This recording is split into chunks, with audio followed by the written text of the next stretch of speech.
একাংশ অসাধু চক্ৰই বিধৱা মহিলা বাৰীৰ ভূমি কথাৰ অভিযোগ হয়। হোজাইৰ চিতলমাৰী টুপগাঁৱৰ এগৰাকী অসহায় বিধৱা মহিলা বাৰীৰ সন্মুখৰ ভূমি কাটি বিক্ৰী কৰাৰ অভিযোগ উত্থাপন হয়। মহিলাগৰাকীৰ ঘৰৰ কাষতে বৈ যোৱা যমুনা নদীৰ পৰা এটা অসাধু চক্ৰই নদী খনন কৰি বালি মাটি বিক্ৰী কৰাৰ অভিযোগ তুলিছে। নদীৰ সিপাৰৰ কাৰ্বি আংলঙৰ দিশৰ পৰা মেচিনেৰে বালি কটাৰ ফলত খহনীয়াৰ সৃষ্টি হৈছে। বাৰিষা আহিলে মহিলাগৰাকীৰ ঘৰৰ লগতে গাঁওখনো নদীত জাহ যোৱাৰ সম্ভাৱনা আছে। এই সাধু চক্ৰটোৱে কেইবাদিন ধৰি নিজ ময়মতালিৰে খনন কাৰ্য চলোৱাত প্ৰতিক্ৰিয়াৰ সৃষ্টি হৈছে। সেয়েহে বিভাগীয় কৰ্তৃপক্ষক ব্যৱস্থা গ্ৰহণৰ দাবী জনাইছে। দবকাৰ পৰা লুৎফুৰ ৰহমানৰ ৰিপৰ্ট, অৰুণোদয় আছাম। আমি আর ওইলাম গাড়ি বেটি রেবা আর তারাও তো বাড়ি কুদিয়া নিতরা আমি ইয়ারে বাবা হল আমি মাতি না সেনে আমি একলা ওটা লাগি আমি আর মাত মাতি না আর আমার বাবা তারা কোনটা কইছেন না আমি 20,000 টাকা পাইতাম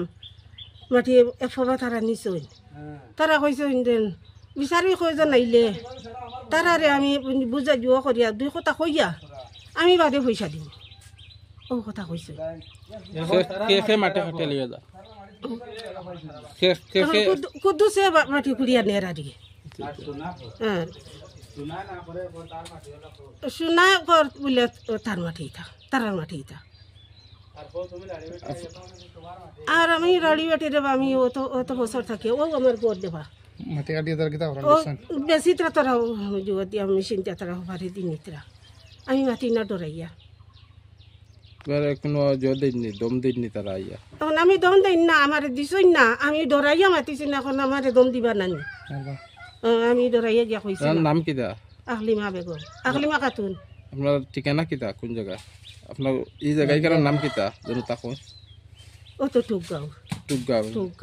এখন আপনি কিতা চাই আমি তো বিচার চাই আর কিতা চাইতাম আপনারা রাতো ও সকালে আইসুন তারা তো এখন 4-5 ভাই আমার বাড়ি ভাঙিলে যাই আমার 2 ভাই আমরা চাইলে পিস করলে টুকরাইলে তা কিতা করতা মানে যা ব্যবহার খারাপ করতা এটা খুঁজে মাতি না তারা 3-4 ভাই বালি কাটে হওয়ার থেকে সারা হওয়ার নিতরা গিয়া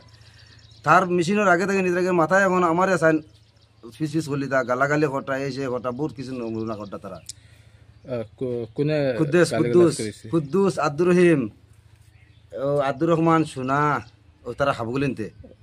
ফার্স্ট ভাই তারা আইসন 2টারে দেখুন মানে আমরা পিস করলি তার টুকাইলি আমার বাড়িতে আইসন গড় তো উসার গড় আমার বাড়িতে আইসন তারা আই আমার মারতা বাড়ি নিতে আমি তো বালির কোনো কামও করি না ও তো বালি কাটি কথা কইলাম বলে তার মেশিনও আগে তুমি বালিটা কাটো রায় বিচার মতন কাটো না তো তার ফাইভগুলো লাগাইল ফাইভর মানে তুমি বালিটা কাটো রায় তার ফাইভ হরিয়া গেলে কি তুমি কাটো এখান কইলাম খেলাই তারা মানে বাড়িতে আইসন অন্তাই বাড়িতে আইসন কাটি থাকো মানুষ মারতা হ্যাঁ ওহারও মাটি খুদিয়া নিতরা এই বেটিকে তো পাইছুন তো হলা বেটি আমার মাটি তো নইতো তাদের গমটা পাইলা মানে কার মাটিতে ও লাড়ি বেটির মাটি উপর খানা নিচের খানা তাই বেটি পাইতো না নি ফাউকু না বলা ওইলেও তো তারা অন্য কথা না নিয়া কথা এই কথাটা ও তা সমাচার করে তারা নিজের নামর মাটি আছে নাকি আর নিজের নামর মাটি দুইটা মাটি তো নিজের নামর